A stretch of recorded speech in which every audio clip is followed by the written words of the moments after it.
अस्सलाम वालेकुम रहमतुल्लाहि वबरकातुहू। आज ख़ान साहब ने कॉल किए कि ख़ान साहब कह रहे हैं कि जो है मैं सवात से बात कर रहा हूँ, तो मुझे थोड़ी थोड़ी उर्दू आ जाती है, तो आप मुझे उस्ताद जी जो है कोई मेरी हेल्प कीजिए, मुझे कुछ मालूमात बताइए, कोई अमल बताइए कि ताकि जो है मैं उस पर अमल करूँ और अल्लाह ताला मुझे औलाद दे। देखें, औलाद देने वाला अल्लाह ताला है। मैं आपको अमल बता सकता हूँ और बाकी इज़्ज़त ज़िल्लत मेरे अल्लाह ताला के बस में है। ठीक है, जिसको इज़्ज़त दे, जिसको ज़िल्लत दे, और जिसको बेटी दे, जिसको बेटा दे, जिसको दे, जिसको ना दे।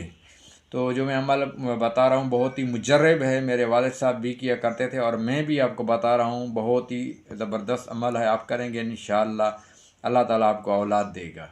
सबसे पहली चीज़ जो है आपको लेनी है शहद जो है तकरीबन 1 पाव। और अगर शहद ना मिले तो फिर आपने मिश्री भी ले सकते हैं। मिश्री बोलते हैं, निसरी बोलते हैं, जो मीठी होती है। तो उसके बाद आपने लेनी है अजवाइन।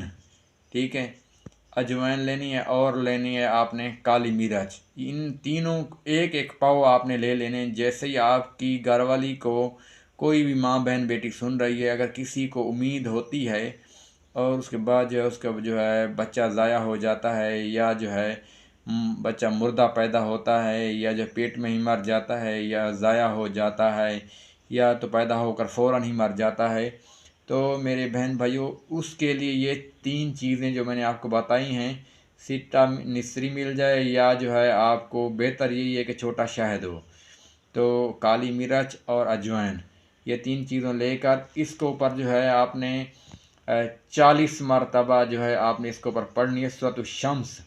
हर बार पहले भी और बाद में भी आपने दुरूद शरीफ पढ़ना है, और उसके बाद जो है आप 1 दिन में पढ़ लें, 2 दिन में पढ़ लें, टाइम एक होने चाहिए, जगह एक होनी चाहिए।